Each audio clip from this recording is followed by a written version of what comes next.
Dragi prijatelji, draga braćo i sestre, dobrodošli.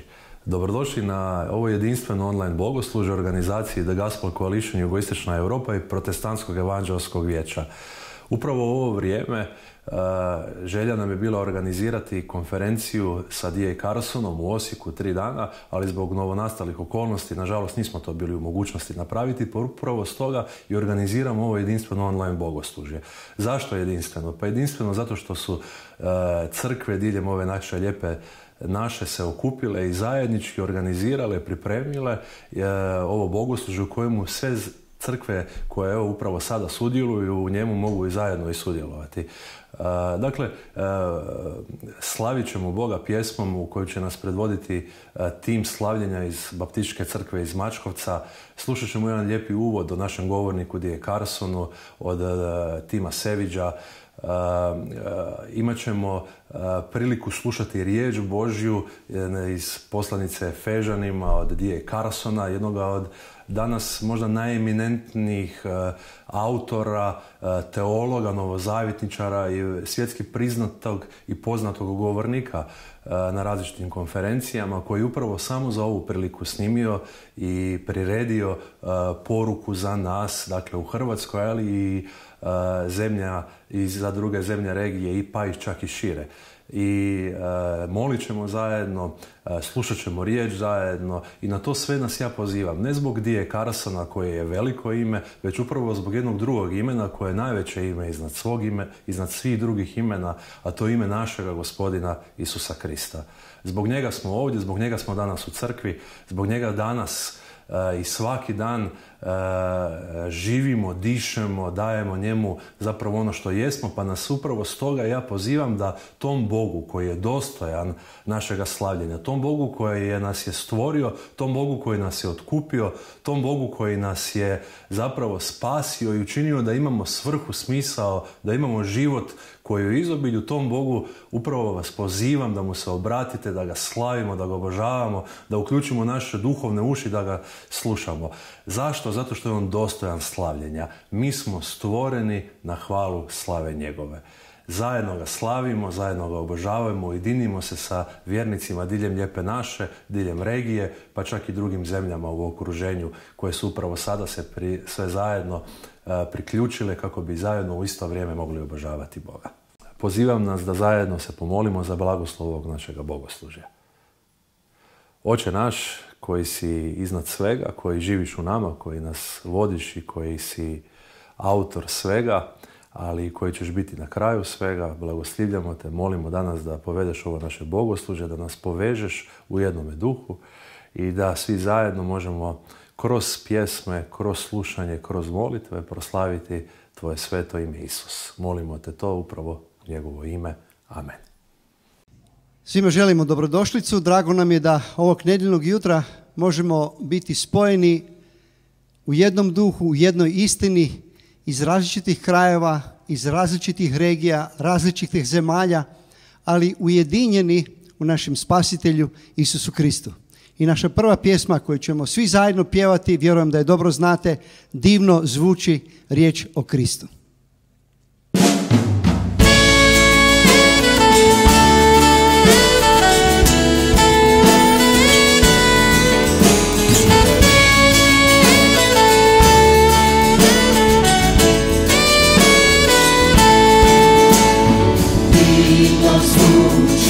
Riječ o Kristu, radosna je vijest, juče danas i do vijeka.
olakšice.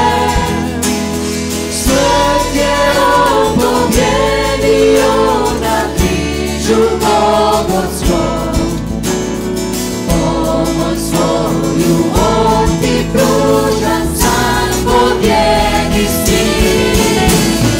Juče, danas i do vijeka Isus isti je. Sve se mijenja, Isus nikad, slava nek mu je. Slava nek mu je, slava nek mu je. Sve se mijenja, Isus nikad, slava nek mu je.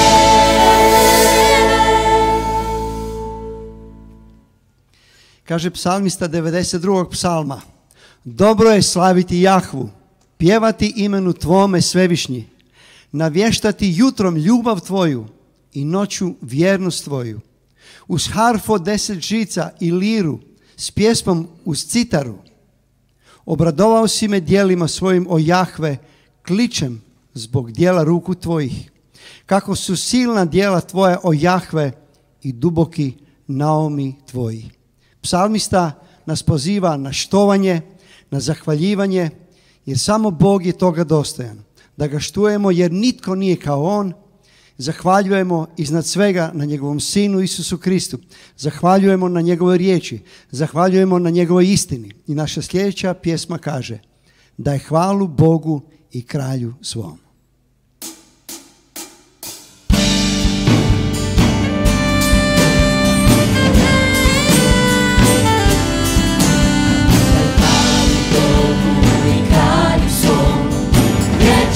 Njegova ljubav, putovan je i uzvišen. Vječna je njegova ljubav,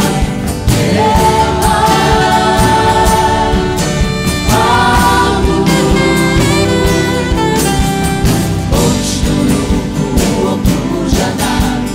Vječna je njegova ljubav, novi život nam daruje.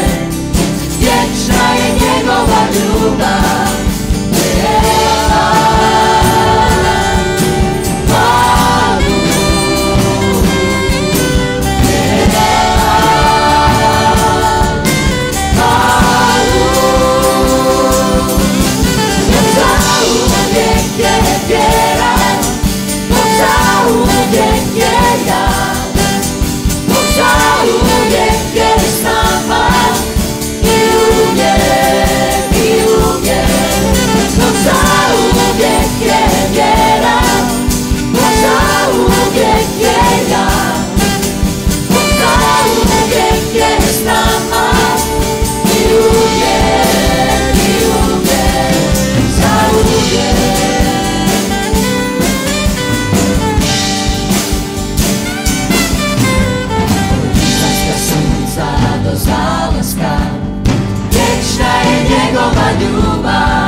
milošću ćemo živjeti.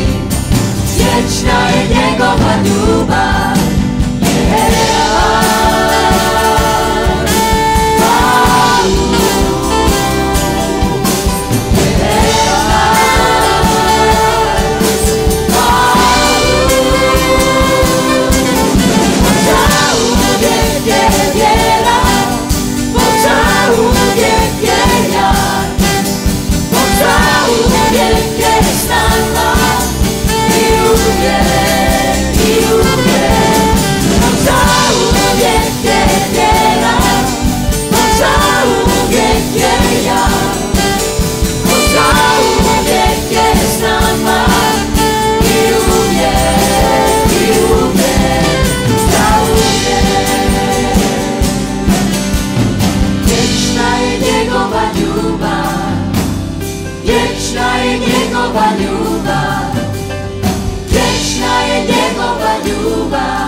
njegova ljubav, hvalu,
kako su silna djela tvoja, duboki su naumi tvoji, o Jahve.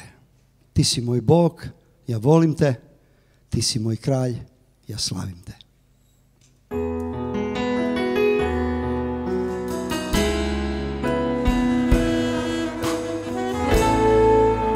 Slavimo našeg Isusa.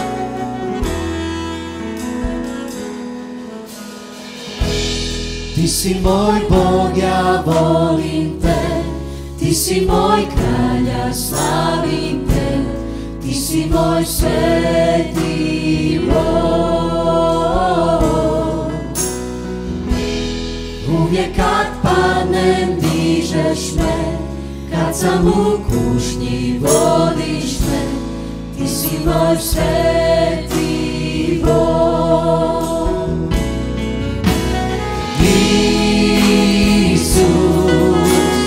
Božji si, sveto ime je.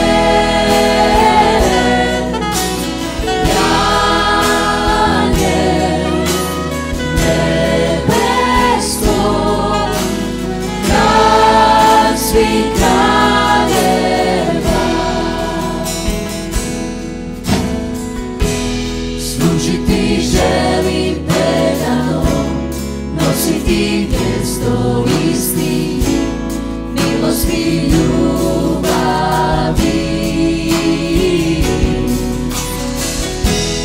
Dolazi svijetu suditi, čovječe moraš požuriti, njega ćeš susresti.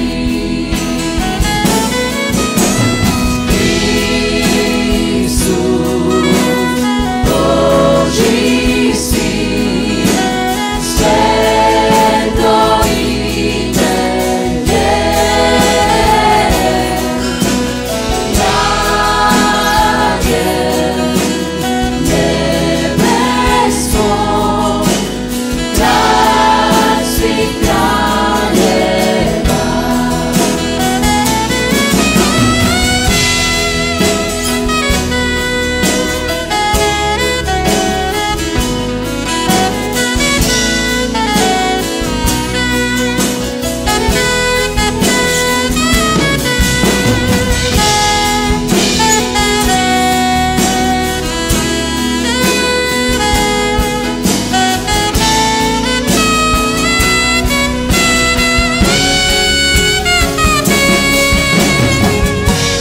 Služiti želim predano, nositi mjesto istini, milosti i ljubavi.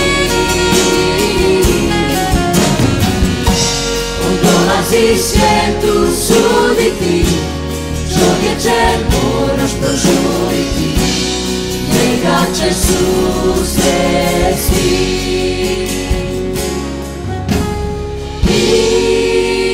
Isus, Božji si, sveto ime je. Janje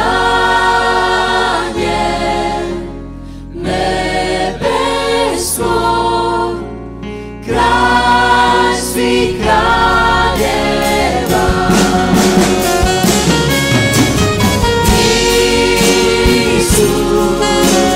Božji si, sveto ime je. Janje nebesko, kralj svih kraljeva. Kralj svih kraljeva.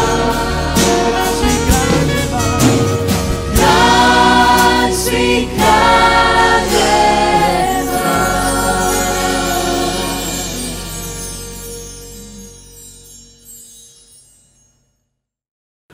Warmest greetings to my brothers and sisters in Christ in Croatia.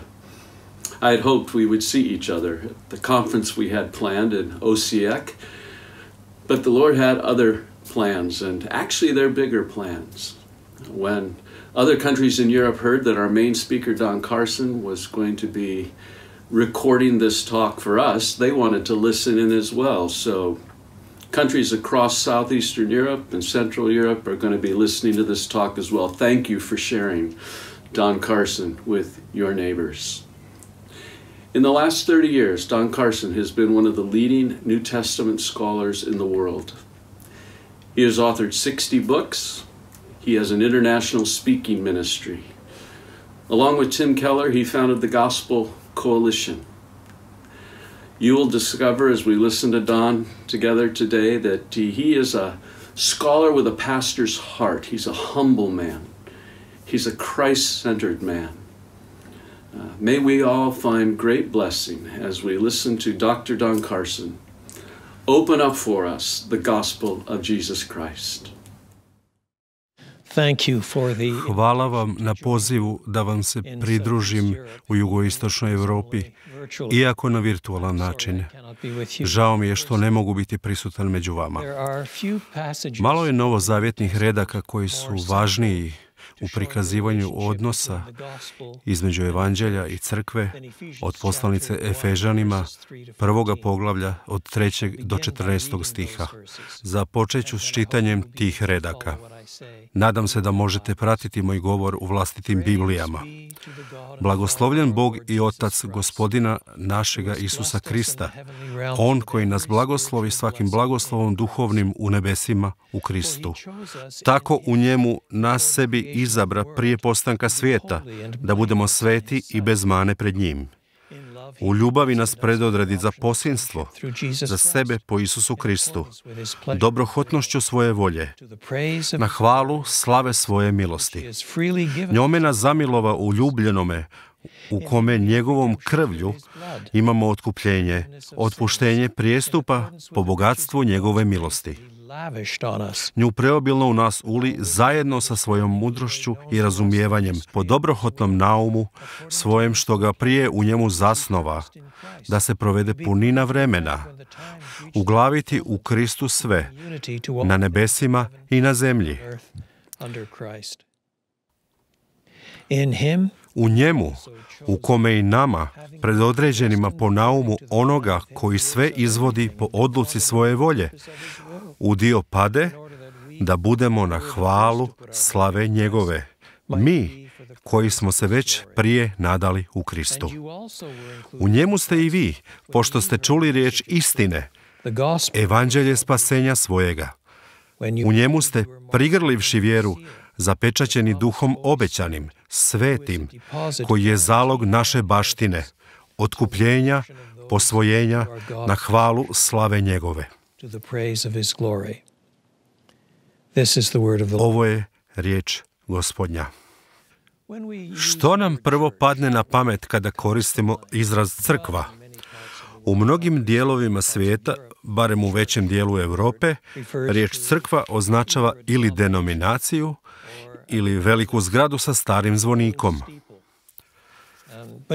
Međutim, u Novom Zavjetu riječ crkva označava nešto poput skupa Božjeg naroda. Ili, kad bih morao proširiti ovaj izraz, nešto poput ljudi pozvanih od Boga, odabranih od njega i preobraženih na slavu njegova imena. Tako nešto. Razložit ćemo ovu misao dok prolazimo kroz prvo poglavlje, od 3. do 14. stiha. Prije svega primijetit ćemo da je ovo dugačka molitva zahvalnosti. Podijeljena je na dva nejednaka dijela. 3. stih je sažetak. Stihovi 4 do 14 dijele ovu molitvu na 4 detalja. Stoga, počnimo s 3. stihom, odnosno sa sažetkom, pa ćemo vidjeti argumente teksta. Blagoslovljen Bog i Otac Gospodina našega Isusa Krista, On koji nas blagoslovi svakim blagoslovom duhovnim u nebesima u Kristu. Ovo je uvodni redak molitve zahvalnosti. No ovaj blagoslov za koji apostol zahvaljuje Bogu odnosi se na sve što nam je Bog dao. Blagoslovio je nas I kao što ćemo vidjeti dok prolazimo kroz tekst, ovo nas se odnosi na kršćane. On ne tvrdi da Bog nije dao niti jedan blagoslov poganima ili nevjernicima. Na neki način dao im je hranu i zdravlje i dah i život i svoju vlastitu skrb kroz providnost. Međutim, nama je dao svaki duhovni blagoslov, a nas se odnosi na kršćane, na Židove i pogane, na ljude iz svih krajeva svijeta. Vratit ćemo se toj misli na kraju odlomka. Dakle, Pavao govori o kršćanima. Blagoslovljen Bog i Otac Gospodina našega Isusa Krista, on koji nas blagoslovi u nebesima. Ovo je prvi dio štovanja Boga, Svetoga Trojstva. Slava Bogu i Otcu i njegovu Sinu Isusu Kristu. Zatim, prije nego što dođemo do kraja odlomka, spominje se duh. Također, u sljedećem poglavlju, ne prestajem moliti da vam Bog našeg Gospodina Isusa Krista, Otac slave, dade duha mudrosti. Tu su Otac, Sin i Duh. U prvom poglavlju, 17. stihu. Ovo je prepoznatljiv kršćanski glas zahvalnosti, trojstveni obrazac štovanja. Blagoslovljen Bog i Otac našega Gospodina Isusa Krista, za dar duha kojega ćemo spomenuti za nekoliko minuta. Dao nam je te blagoslove u nebesima. Ovo je jedinstveni izraz. Nalazimo ga samo 5 puta u Novom Zavjetu, i to samo u Pavlovoj poslanici Efežanima. Što Pavao misli pod time? Blagoslovio nas je u nebesima u Kristu. Dakle, mi smo u nebesima i mi smo u Kristu. Zapravo, izraz u Kristu ili u njemu i slično koristi se 11 puta u ovim stihovima. To znači da svi blagoslovi koje primamo zato što su osigurani za nas u Kristu.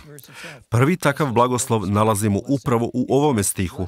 Blagoslovio nas je svakim duhovnim blagoslovom u Kristu. Blagoslovi koji zanimaju Pavla nisu oni koji su odvojeni od Krista, već su iznimno kršćanski blagoslovi. Oni su nam osigurani u Kristu, kroz Krista i za Kristovu slavu.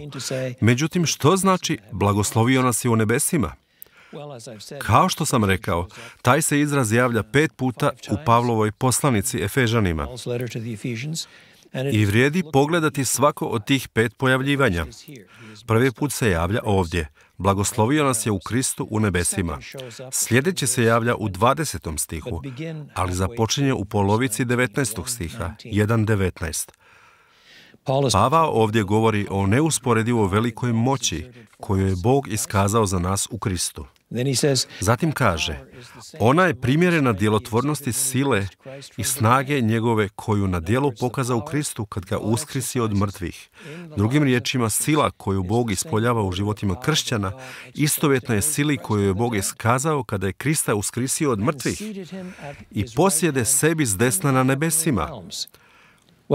U tom kontekstu nebesa su nešto očito.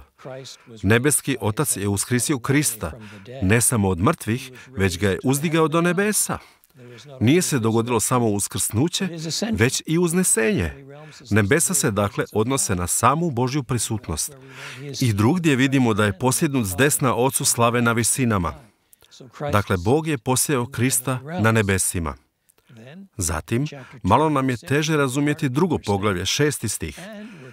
Kaže, te nas zajedno s njim uskrisi i posadi na nebesima u Kristu Isusu. Ovo malo teže razumijemo jer se ne osjećamo kao da smo osobno ili u tijelu podignuti s desna Kristu. Bog je podigao Krista iz mrtvih i sada nam tekst kaže da je i nas podignuo. U određenom smislu nije. Zapravo, 1. Korinćanima 15 vrlo jasno kaže da trebamo čekati Kristov povratak, a tek će onda uskrsnuti mrtvi u Kristu. Dakle, na što Pavao misli kada kaže da smo i mi podignuti s Kristom i da smo s njime sjeli s desna Bogu na nebesima? Pričekajte. Najprije idemo do sljedećeg stiha. 3. poglavlje, 10. redak. Da sada po crkvi, vrhovništvima i vlastima na nebesima bude obznanjena mnogolika mudrost Božja. Drugim riječima, Božji plan spasenja se očituje u preobrazbi ljudi koji čine crkvu. No taj Bog je to djelomično učinio kako bi obznanio svoje ime i svoje namjere i svoju slavu, ne samo među nama ovdje na zemlji, nego i među vrhovništvima i vlastima, nebeskim bićima, anđeoskim silama u nebesima, u predjelima izvan ovoga zemaljskoga prirodnog područja. Je li ovaj navještaj samo za dobre ili je i za zle anđele, demone? Idemo dalje u 6. poglavlje, 12. stih. U 6. poglavlju, 12. stihu, u odlomku koji znaju svi kršćani, kaže: jer nije nam se boriti protiv krvi i mesa, nego protiv vrhovništava, protiv vlasti, protiv upravljača ovoga mračnoga svijeta, protiv zlih duhova po nebesima. Drugim riječima, u tijeku je borba, ne samo ovdje na zemlji, nego i veća borba kozmičkih razmjera, koja se odvija u predjelima gdje stanuje Bog. A mi, u doslovnom smislu, još ne stanujemo. No ova radosna vijest evanđelja objavljuje se, proglašava ne samo nama, nego i onima koji stanuju u nebesima i dobrim anđelima i svijetu demona. Što onda znači da smo s Kristom podignuti u nebesa?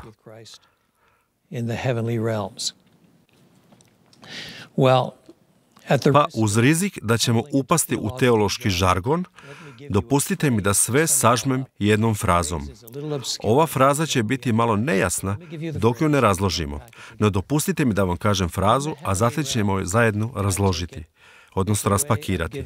Vjerujem da izraz u nebesima izražava da se radi o prostornoj istoznačnici inaugurirane eshatologije. To je ta fraza, prostorna istoznačnica inaugurirane eshatologije. Dopustite mi da objasnim. Započnimo od kraja. Eshatologija je učenje o posljednjim stvarima. Dakle, to je učenje o novom nebu i novoj zemlji, kao i o paklu. To je učenje o tome što će se dogoditi kad se Krist vrati. Kršćani prihvaćaju predivnu eshatologiju u kojoj iščekuju ono što će Bog konačno ispuniti u Kristu Isusu na kraju vremena. To je eshatologija. No kršćani su navikli razmišljati o inauguriranoj eshatologiji. Drugim riječima, određene stvari koje pripadaju kraju vremena već su sada inaugurirane, odnosno stupile su na snagu. Kad razmišljamo o Bogu kao konačnom sucu, s jedne strane, u mislima vidimo sliku Boga kao našega konačnog suca na kraju vremena. No u određenom smislu, oni koji su sada opravdani u Kristu, već jesu vidjeli Boga kao svog suca i kao onoga koji ih proglašava pravednima, te ih već sada oslobađa od njihova grijeha. Opravdanje je konačno Božje djelo, ali odvija se sada. Vjerom u Krista Isusa već smo proglašeni pravednima, zbog onoga što je Krist učinio kako bi ponio naše grijehe na križ u svome tijelu. Opravdanje je primjer inaugurirane eshatologije. Ili, u određenom smislu, naše uskrslo postojanje, naravno, još uvijek nije u svojoj slavi, sve do kraja vremena, kada ćemo primiti naša uskrsla tijela. Međutim, već imamo Svetoga Duha kao polog obećanoga nasljedstva. Vidjet ćemo da se ovo opet ponavlja u 14. stihu, Duhom obećanim, svetim, koji je zalog naše baštine. Dakle, on je polog, jamstvo, zalog onoga što će doći. Kršćani su navikli govoriti o životu između već i još ne. Između onoga što je već osigurano po Kristu zbog njegove smrti i uskrsnuća i onoga što još uvijek nismo primili i nećemo sve do samoga kraja vremena. Tada ćemo primiti uskrsla tijela i neće više biti ni smrti, ni propadanja, ni tuge. Dakle, kršćani diljem svijeta naviknuti su govoriti o inauguriranoj eshatologiji. Izraz kojega Pavao ovdje koristi na nebesima u Kristu Isusu prostorni je ekvivalent inaugurirane eshatologije. Ono što u prostornoj sferi s radošću iščekujemo jest dolazak u novo nebo i novu zemlju. No na neki način smo s time već povezani. Već pripadamo ondje. Dopustite mi još jednu ilustraciju. U Galačanima 2.20, u tekstu koji smo svi učili napamet, piše: S Kristom sam razapet. Pa na neki način, naravno, nismo razapeti s Kristom. On je razapet umjesto tebe, umjesto mene. Zauzeo je moje mjesto. Međutim, budući da je umro umjesto mene, ponio je moj grijeh i preuzeo moju smrt. Na neki način sam i ja umro u Kristu. Poistovjećujem se s njim. I ne samo to, nego uskršavam s Kristom. Kada je uzeo moje grijehe, Krist je uskrsnuo i proglašen je opravdanim pred Bogom, zbog toga što je vlastitom smrću platio kaznu za grijeh. A ja sam skriven u Kristu, stoga sam i uskrsnuo u Kristu. Moramo sebe promatrati na taj način. Pavao često govori na taj način. Primjerice u Kološanima 3. Ako ste uskrsli s Kristom, ponovno, uskrsnuli smo u određenom smislu. Uskrsnuli smo u naš identitet s Kristom. Uskrsnuli jer ako Kristov život otkucava u nama, to je njegovo uskrsnuće. Život uskrsnuća već je naš, iako još nismo u potpunosti uskrsnuli. Ako ste uskrsli s Kristom, tražite što je gore, gdje Krist sjedi s desna Bogu. Ili ponovno, 3. stih. Ta umrijeste, kad je Krist umro, i život je vaš skriven s Kristom u Bogu. Kad se pojavi Krist, život vaš, tada ćete se i vi s njime pojaviti u slavi. To je buduća dimenzija eshatologije, očekivanje Kristova ponovnog dolaska. Dakle, sve je ovo sažetak, 1. poglavlje, 3. stih. Blagoslovljen Bog i Otac Gospodina našega Isusa Krista. On koji nas blagoslovi svakim blagoslovom duhovnim u nebesima u Kristu. Što su onda ti duhovni blagoslovi kojima smo blagoslovljeni? Možemo ih ukratko sažeti jednostavno čitajući sljedeće stihove. Oni govore da nas je izabrao za svetost, za posvojenje kojim postajemo Božji sinovi, za otkupljenje i za oprost grijeha. Nemoguće je u potpunosti shvatiti Božje predivne planove, koje Pavao naziva Božjim otajstvom, dar Svetoga Duha koji je nada slave. To su vrste duhovnih blagoslova za koje Pavao zahvaljuje Bogu. Želim da vidimo kako ove stvari određuju crkvu i pokazuju nam za što u životu trebamo biti zahvalni u raznim situacijama današnjice. Prođimo zajedno kroz ove 4 stvari. Kao prvo,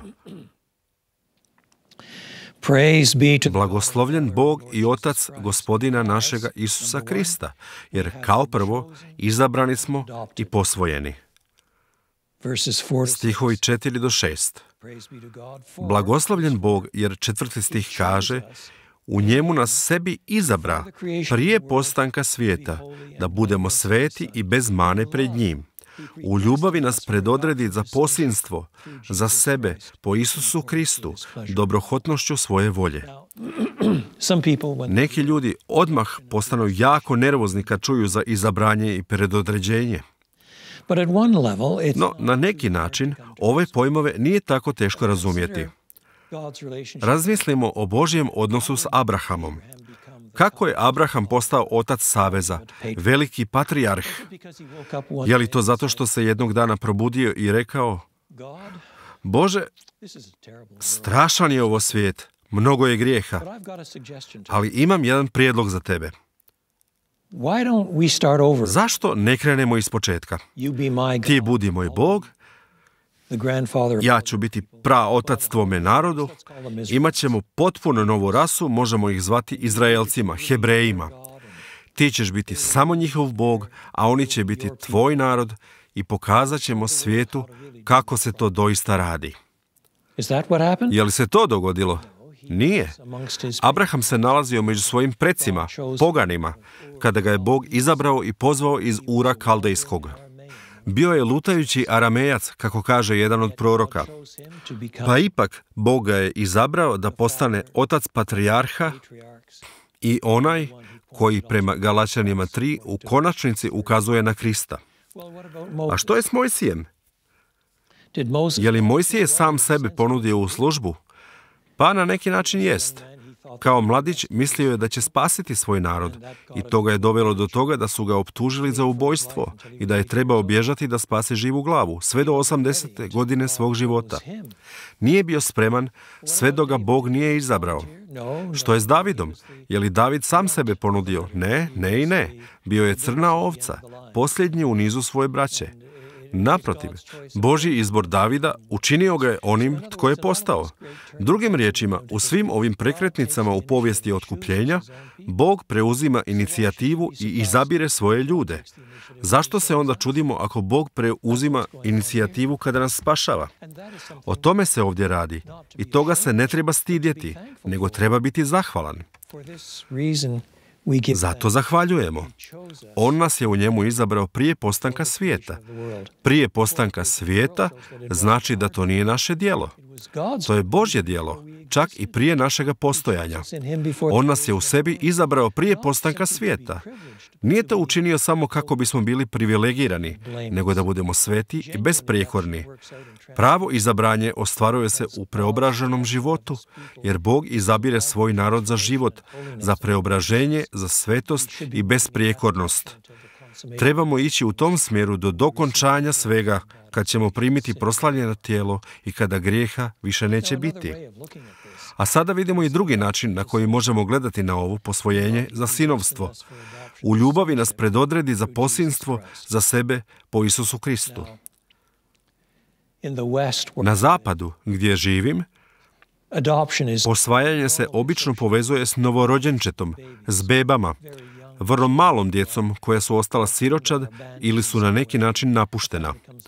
Tada dođe neka obitelj i posvaja ih, a oni postaju dijelom njihove obitelji. Međutim, u 1. stoljeću nije bilo ništa neobično da se posvoji odrasla osoba. Primjerice, može biti da par nije imao djece, ali su imali vrlo dobrog slugu, pa su slugu odlučili učiniti svojim sinom. Sin bi preuzeo obiteljsko ime, obiteljske odgovornosti, odao bi poštovanje roditeljima i u konačnici preuzeo bi obiteljsko imanje i tako dalje. Dakle, posinjenje je usko vezano s identitetom, s onime tko uistinu jesi i onime tko si uistinu bio. Ako nas je Bog posvojio za sinovstvo, ako nas je Bog u svojoj ljubavi predodredio za posinjenje, učinio je to da bismo se ponašali na određen način, da bismo se ponašali božanski, pobožno, da bismo se ponašali kao Bog, da bismo, drugim riječima koje Pavao već ovdje koristi, bili besprijekorni i sveti. Trebamo biti djeca Božja, nasljednici pridruženi Isusu Kristu i oblikovati se da budemo poput Boga na svaki način na koji nositelji Božje slike mogu biti poput Boga, a da pritome ne izigravaju Boga. I Bog nam je dao sve to. Najbogatiji dar koji možeš zamisliti. Što su blaga ovoga svijeta u usporedbi s ovime? Biti voljen prije postanka svijeta. Biti izabran kada sami sebe nismo mogli izabrati. Biti izabran za svetost i besprijekornost, da postanemo Božji sinovi, nasljednici pridruženi Isusu Kristu. To je prva stvar. Blagoslovljen Bog i Otac Gospodina našega Isusa Krista, jer smo izabrani i posvojeni. Pavao želi da odmah ovo zapamtimo, na hvalu slave svoje milosti, kojom nas zamilova u ljubljenome. 6. stih. Drugim riječima, nije to učinio jer nam je bio dužan, ili zato što smo to zaslužili, ili nekako zaradili. Dapače, to dolazi od slobode Božje suverene milosti, koju je izlio na nas. Blagoslovljen Bog i Otac Gospodina našega Isusa Krista, jer smo izabrani i posvojeni. Drugo, blagoslovljen Bog i Otac Gospodina našega Isusa Krista, jer smo otkupljeni i jer su nam otpušteni prijestupi. Stihovi 7 i 8. U njemu, to je i dalje Krist, rekao sam da se u njemu ili u Kristu pojavljuje u ovim recima 11 puta, u kome njegovom krvlju imamo otkupljenje, otpuštenje prijestupa po bogatstvu njegove milosti. Nju preobilno u nas uli zajedno sa svojom mudrošću i razumijevanjem. Riječ otkupljenje, barem na engleskom jeziku, riječ je koja se koristi u pobožnom govoru. To nije riječ koja se koristi na ulici. Ne znam koja je istoznačnica ove riječi na hrvatskom ili na albanskom jeziku. To ćete morati sami odlučiti. No u prošlosti se riječ otkupljenje koristila u svakodnevnom govoru. Ako odete u zalagaonicu, možete založiti svoj sat kako biste dobili nešto novca. Ako zatim uspijete skupiti novac, možete otkupiti svoj sat. Možete ga dobiti natrag tako što platite cijenu sata plus dodatnu naknadu za vlasnika zalagaonice. Takvo se otkupljenje koristilo u kontekstu zalagaonica, koje su neko vrijeme bile prilično uobičajene na zapadu. Ponekad se jezik otkupljenja koristi u smislu otplaćivanja hipoteke. Pokušavate kupiti neki stančić i kada konačno platite zadnju ratu, otkupili ste hipoteku. Sada je stan zbilja vaš. U prvom stoljeću jezik otkupljenja se često koristio u vezi s ropstvom. U Americi je ropstvo u koje smo se na vlastitu sramotu upustili ostvareno najprije kupovinom robova, njihovim porobljavanjem na obali zapadne Afrike i prevoženjem preko Atlantika. U drevnom Rimskom carstvu robove su ljudi mogli zarobiti. Ponekad bi to bio rezultat vojnog poraza. Kada bi porazili tvoju vojnu jedinicu, otišao bi u ropstvo. No, mnogi bi ljudi u drevnom svijetu postali robovima zbog zakona o bankrotu. Kada sve izgubiš, nemaš nikakvu zaštitu. Posudio si novac od bogatog rođaka kako bi povećao svoj biznis.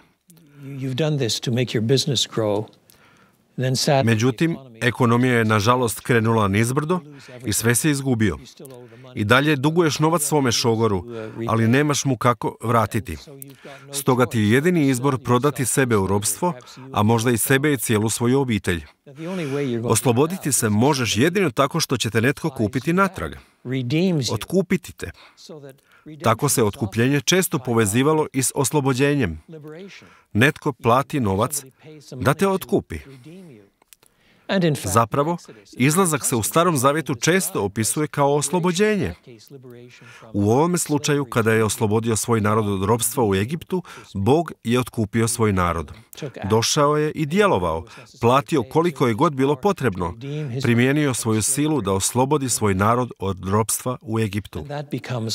I to postaje uzorak za način kako Bog danas otkupljuje svoj narod od njihova grijeha. Bog je dao svoga sina da bi nas otkupio. Krist je dao svoj život da bi nas otkupio. Platio je cijenu. Platio je cijenu vlastite smrti kada je ponio naš grijeh na vlastitom tijelu na križ. Kao što kaže Petar, on nas je otkupio. On nas je oslobodio od grijeha. I zato su ova dva stiha nerazdvojiva. 7. stih kaže, u kome, u Kristu, njegovom krvlju imamo otkupljenje. Njegovom krvlju znači njegovom smrću. Krist je prolio svoju krv. U Novom Zavjetu ponekad se za sve što krv omogućuje govori da je jednako omogućeno i njegovom smrću ili njegovim križem, odnosno pomirbenom zastupničkom Kristovom smrću. On je prolio svoju krv, a mi smo otkupljeni, oslobođeni. To nije sloboda da činimo što god želimo, jer to neizbježno vodi ka grijehu, a grijeh je vrsta ropstva. To je sloboda da budemo ono što trebamo biti. To je sloboda od okova koji nas vežu u sramoti i propadanju.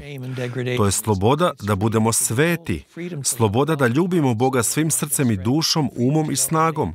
Sloboda da ljubimo bližnje kao sebe i sloboda od krivnje, sloboda od osude, sloboda od pakla. Nema veće slobode od ove. A u Kristu smo otkupljeni. To jest, primili smo oprost grijeha. Potrebno je reći i sljedeće. Sve je to u skladu s bogatstvom Božje milosti koju je preobilno izlio na nas. Drugim riječima, najprije vidimo da je Bog i Otac našega Gospodina Isusa Krista blagoslovljen, jer smo izabrani i posvojeni. Sada je Bog i Otac Gospodina našega Isusa Krista blagoslovljen, jer smo oslobođeni, jer smo otkupljeni i primili smo oproštenje grijeha. A sve to primamo kao plod Božje milosti, ne po zasluzi. To nije nešto za što smo zavrnuli Bogu ruku. On je to preobilno izlio na nas, jer je, kako dalje čitamo, Bog koji je bogat milosrđem. Treće, neka je blagoslovljen Bog i Otac Gospodina našega Isusa Krista, jer nam je Bog pokazao svoje otajstvo. Stihovi 9 i 10.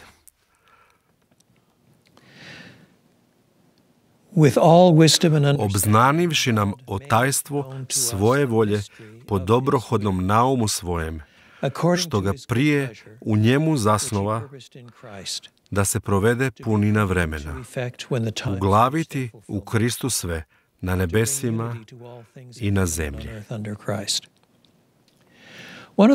Jedna od najupečatljivijih stvari u Novom Zavjetu, Evanđelju Isusa Krista, jest da je to evanđelje u jednu ruku prorečeno u prošlosti, a ispunilo se u Kristu. Iznova i iznova i iznova čitamo da su određene stvari učinjene kako bi se ispunile riječi proroka Izaije. Već što je on rekao? Gdje će se Isus roditi? Matej 2. poglavlje. Tamo je Herod pitao farizeje, a farizeji su potražili 5. poglavlje proroka Miheja, te rekli da će se roditi u Betlehemu, jer tako stoji pisano. Drugim riječima, prorečeno je da će otkupitelj doći iz Betlehema, iz Davidove loze. Dakle, evanđelje je najprije prorokovano, a sada je ispunjeno. No, ponekad promatramo evanđelje kao nešto što je bilo skriveno, a sada je otkriveno. A sad je lako zastati, počešati se po glavi i reći, čekaj malo, kako se za isto evanđelje može reći da će biti otkriveno, ali je sada ispunjeno, ostvareno i skriveno, a već je sada otkriveno, sada je objelodanjeno. Cijeli teološki sustavi su skovani u napetosti između ova dva pola. No, istaknuo bih da Pavao to čak ni ne smatra nikakvom napetošću. Pogledajte posljednje 3 retka Pavlove poslanice Rimljanima. Rimljanima 16. poglavlje, od 25. do 27. stiha. Apostol Pavao kaže, onomu koji vas može učvrstiti po mojem evanđelju. Dakle, govori o evanđelju, po mojem evanđelju i propovjedanju Isusa Krista. To je evanđelje prema Pavlu. Ono je poruka koju apostoli pronose o Isusu Kristu. Po objavljenju otajstva prešućenog dnevnim vremenima. Dakle, tu je evanđelje koje je vjekovima bilo skriveno, a sada je otkriveno. A poruka koju Pavao propovjeda u skladu je s onime što je otkriveno o tom davno prešućenom otajstvu. Poruka o Isusu Kristu koju navještam u skladu s objavom otajstva prešućenog dnevnim vremenima, a, 26. stih, sada očitovanog i po proročkim pismima. Pavao želi reći da se ono očitovalo kroz pismo. Dakle, ipak je tu, doista je ovdje. Očitovanog i po proročkim pismima odredbom vječnoga Boga svim narodima obznanjenog za poslušnost vjeru. Drugim riječima, Pavao smatra da evanđelje možemo promatrati kao nešto što je bilo skriveno, ali je sada otkriveno, ili kao nešto što je prorečeno, prorokovano, ali i ispunjeno. Kako to može biti? Pa kada zastanete i razmislite o tome, doista je tako.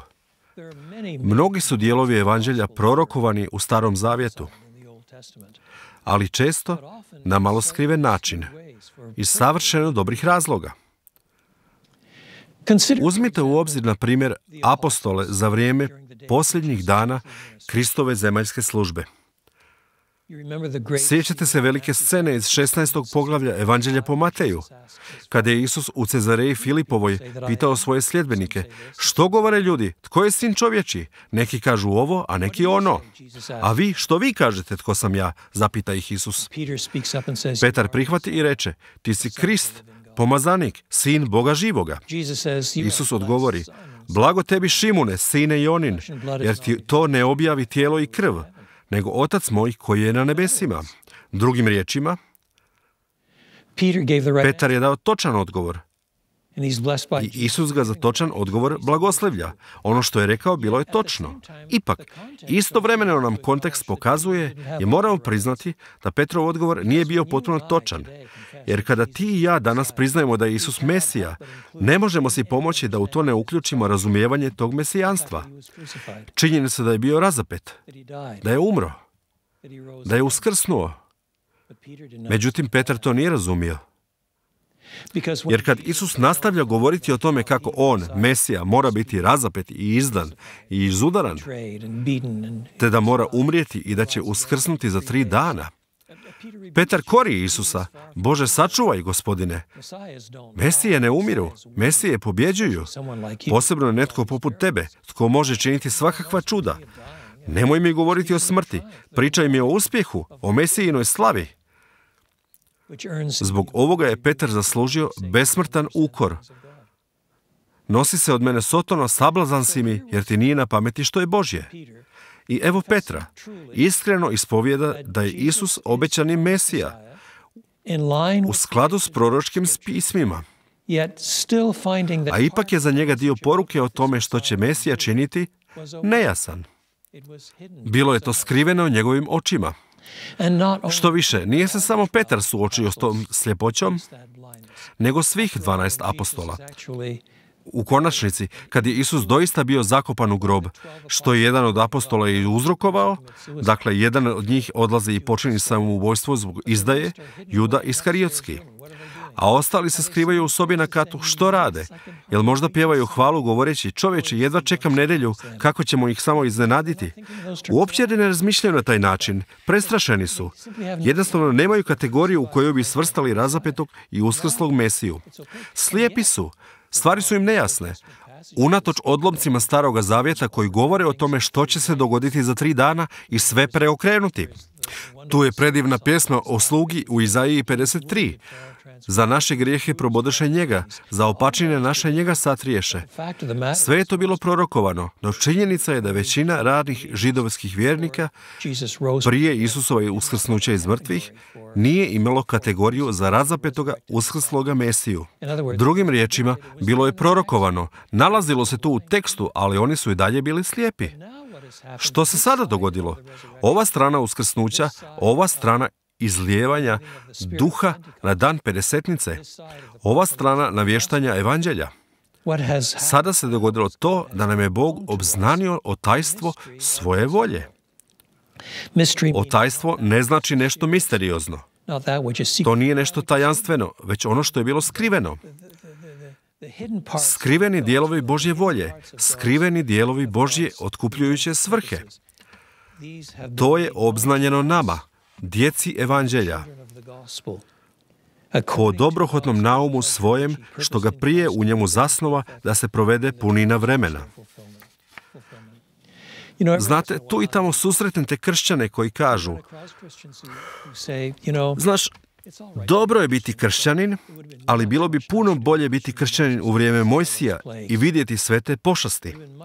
Bilo bi puno bolje biti kršćanin u vrijeme Abrahama i promatrati čudesne događaje. Na primjer, kada je Bog došao s dvojicom anđela prerušenih u ljude i razgovarao s njim.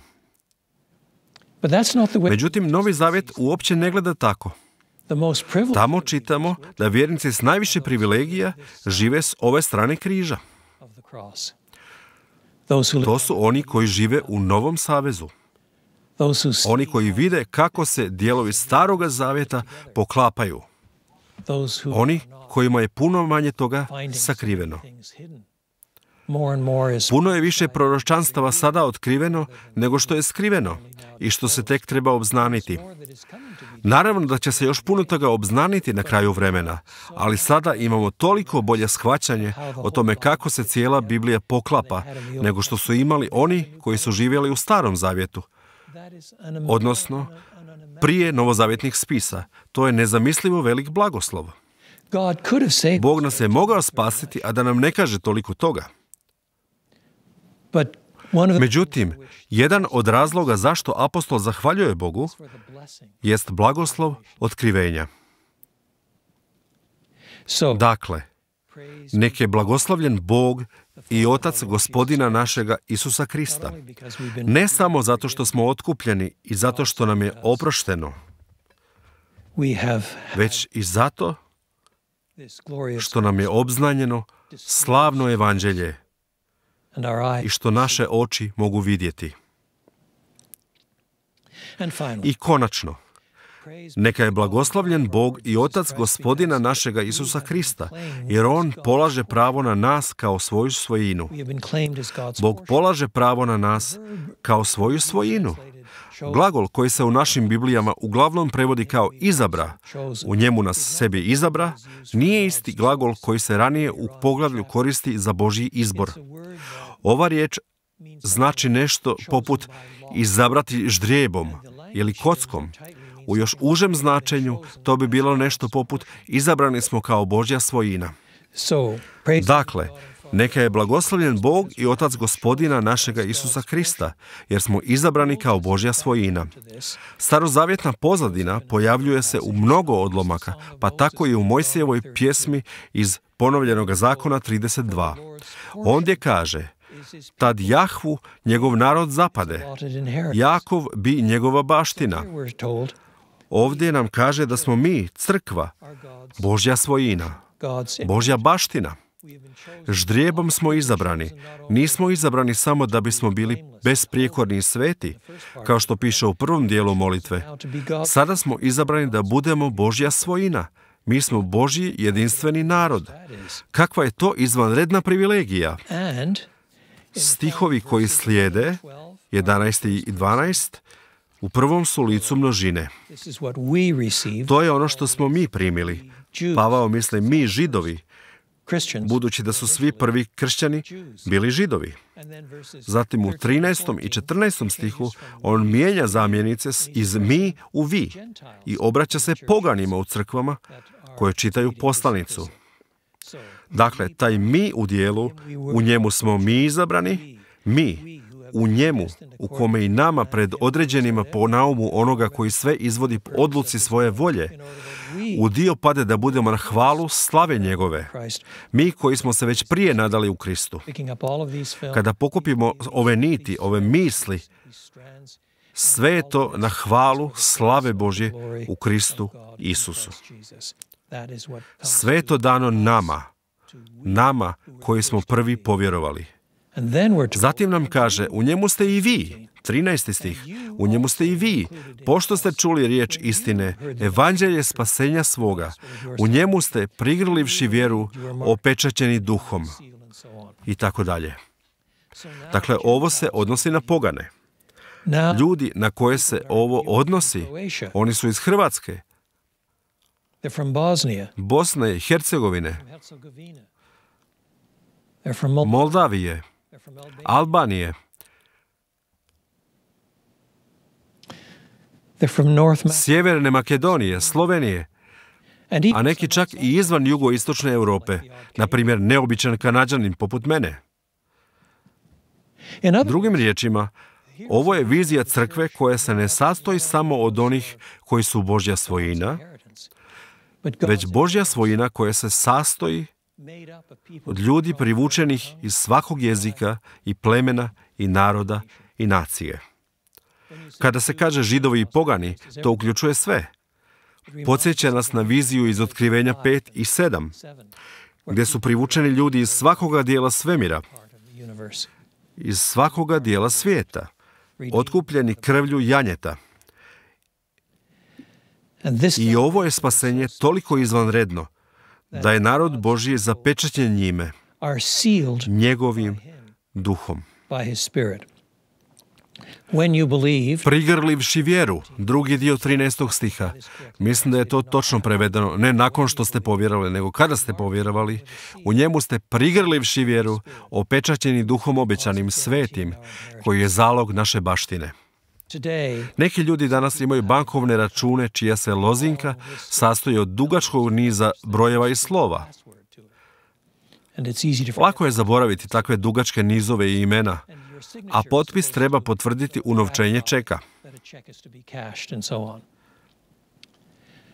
No, u starome svijetu ljudi su često koristili maleni pečat. Neki su pečati izgledali poput malenih valjaka s ispupčenim dizajniranim slovom, oblikom, da bi, kada ga utisnete u jastučić s tintom i zatim na list papirusa, ostavio karakterističan oblik.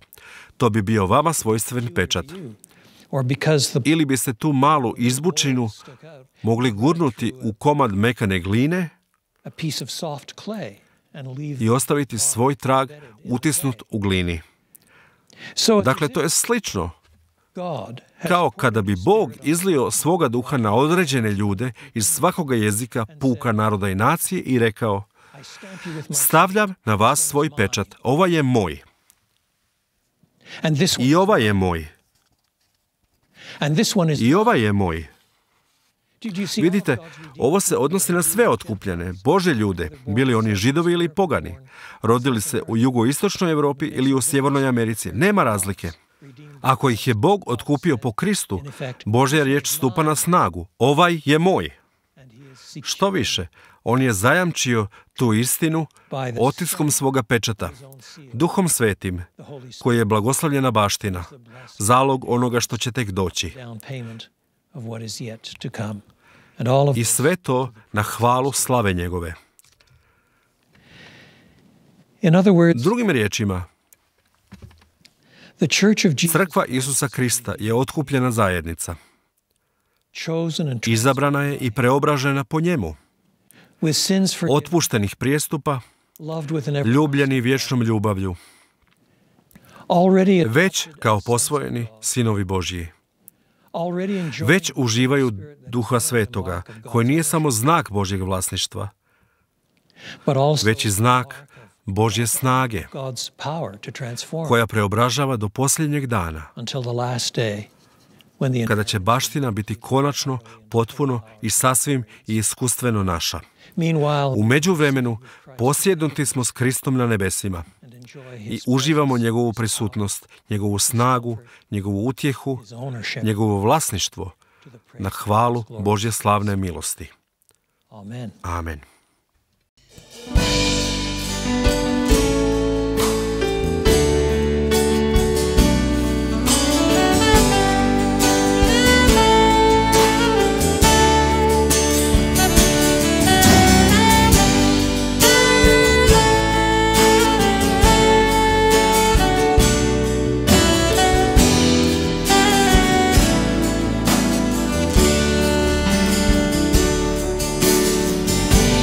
Ti si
Draga braćo i sestre, na kraju pomolimo se zajedno. Gospodine, Oče naš nebeski, zahvaljujemo Tebi od srca za ovu propovjedanu riječ, za snagu evanđelja, za sve ono što smo čuli u poslanici Efežanima, da si nas Ti odabrao, predodredio, da si nas Ti posinio, grijehe nam oprostio i da s Tobom doista imamo sve. Kako bogatstvo, kakva milost. Zahvaljujemo Ti zato što smo dionici Tvoje crkve, Tvoje baštine i što ćeš kroz nas učiniti još divne stvari. Iako smo sami počesto slabi i nemoćni, u Tebi sve možemo činiti. Zahvaljujemo Ti za Tvoju crkvu i ovdje na ovim prostorima i molimo Te da nas uvijek iznova jača, krijepi i potiče Tvoja riječ koja je tako moćna i tako silna. Hvala Ti i u ove dane krize za utjehu i upotrijebi nas, Gospodine, jer Tebi pripadamo. Tebi i samo Tebi mi dajemo slavu, čast, a blagoslivljamo i još jednom svakoga tko je gledao i pratio i primio Tvoju riječ danas u ime Isusa Krista, našeg Gospodina i Spasitelja. Amen. Dragi prijatelji, draga braćo i sestre, došli smo do kraja našega zajedničkog online bogoslužja. Zajedno smo slavili Boga pjesmom, zajedno smo slušali riječ Božju, zajedno sa stotinama ili tisućama vjernika diljem ne samo Lijepe naše, nego i regije, diljem drugih zemalja, Turske, Grčke, Slovačke, Mađarske. Dakle, jako puno zemalja je ovu poruku prevelo i slušalo zajedno sa nama i zahvalni smo Bogu što smo mogli biti zajedno dio upravo ove jedne lijepe njegove priče i što smo mogli zajedno obožavati njega i biti danas svi zajedno ujedinjeni jednim duhom. Za kraj želim blagosloviti vas i pročitati riječi apostola Pavla i koji je rekao onomu koji prema snazi što silu svoju očituje u nama može učiniti neograničeno više od onoga što možemo moliti ili misliti, njemu slava u crkvi i u Kristu Isusu u sva pokoljenja i u sve vjekove. Amen.